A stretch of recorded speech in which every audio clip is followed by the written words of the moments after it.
সালমান শাহ আজ থেকে আরও প্রায় ৩৫ বছর আগে বাংলা ফিল্ম ইন্ডাস্ট্রিজে আবির্ভাব ঘটে তার। রহস্যময় মৃত্যুর ২৯ বছর পরেও তিনি অমর হয়ে স্মৃতিতে বেঁচে আছেন। স্টাইল আইকনের যিনি আজও অপ্রতিদ্বন্দ্বী। আজ তার মৃত্যুবার্ষিকী। এই দিনে সালমান শাহকে স্মরণ করেছেন বর্তমান সময়ের ডালিউডের শীর্ষ নায়ক শাকিব খান।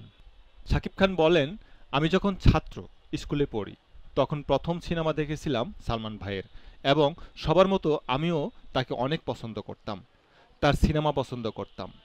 তিনি এমন এক মহান শিল্পী, তার মৃত্যুর এত বছর পরেও কোটি কোটি মানুষের মনে তিনি বসবাস করছেন। এখনও কোটি কোটি মানুষ তাকে শ্রদ্ধার সঙ্গে স্মরণ করে। তার জন্মদিনে, মৃত্যুদিনে, প্রতিটি মুহূর্তে তাকে ভালোবেসে স্মরণ করে।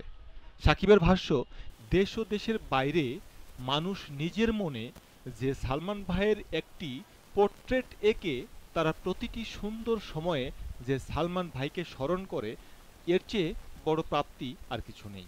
সাকিবের কথায়, সাধারণত একজন শিল্পীর মৃত্যুর পর ধীরে ধীরে তার অনুসারীরা ভুলতে শুরু করেন, তবে ক্ষণজন্মা নায়ক সালমান শাহর ক্ষেত্রে সেটা একেবারেই বিপরীত। অকালে চলে যাওয়ার ২৯ বছর পরেও তার জনপ্রিয়তা আজও আকাশচুম্বী, যা ভাবলেই গর্বে বুক ভরে ওঠে। সালমান শাহ বেঁচে থাকলে চলচ্চিত্র মাধ্যমটি আরও সমৃদ্ধ হতো বলেও মনে করেন সাকিব। সাকিব বলেন, ৯০-এর দশকে চলচ্চিত্রে সালমান শাহর আবির্ভাব তারুণ্যের উচ্ছ্বাস তৈরি করেছিল। ভক্তদের পাশাপাশি চলচ্চিত্রের মানুষও তার স্মৃতিগুলো এখনও লালন করে। তিনি বেঁচে থাকলে হয়তো চলচ্চিত্র মাধ্যমটি আরও বর্ণিল করতে পারতেন, আমরা আরও দারুণ সিনেমা পেতাম।